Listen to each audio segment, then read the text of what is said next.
Public eye, here's a look back at the notable deaths of 2019.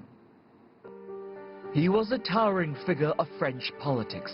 Jacques Chirac, a longtime mayor of Paris, Prime Minister of France twice, and finally President of the Republic. Over his 12 years in the Élysée Palace, Chirac championed European unity.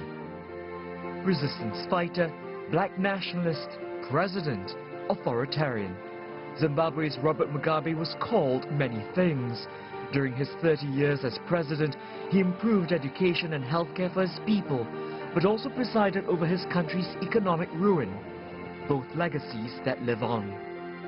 Zine El Abidine Ben Ali, his 23 years in power in Tunisia ignited the Arab Spring. The popular revolt brought him down and sent regional shockwaves as other nations followed suit.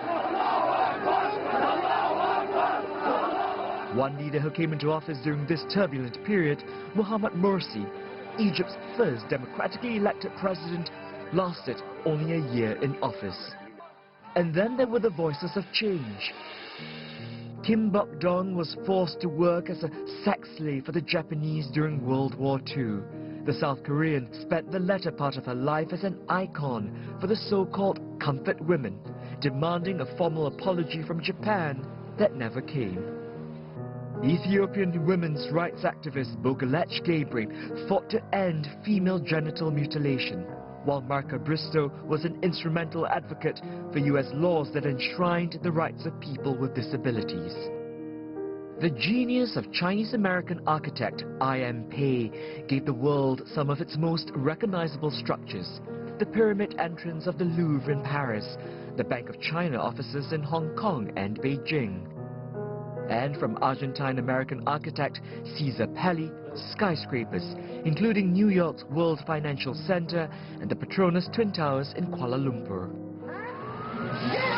The fashion industry bid farewell to its Kaiser, German designer Karl Lagerfeld, who oversaw the houses of Chanel and Fendi, as well as his enigmatic personal brand.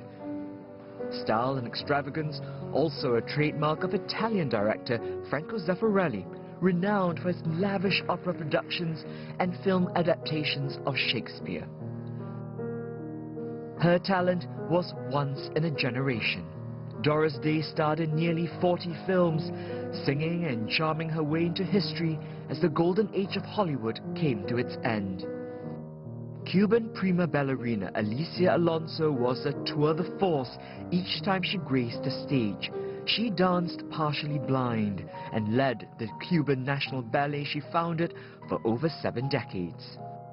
Toni Morrison's illuminating prose gave voice and lyricism to the Black American experience. Nobel laureate and titan of literature, hers was a lifetime of accolades. The pinnacle for a writer has got to be the Nobel Prize. From the fearless to the feared, sometimes both, they blazed trails and made headlines. Luminaries remembered for leaving the world a different place, for better or worse.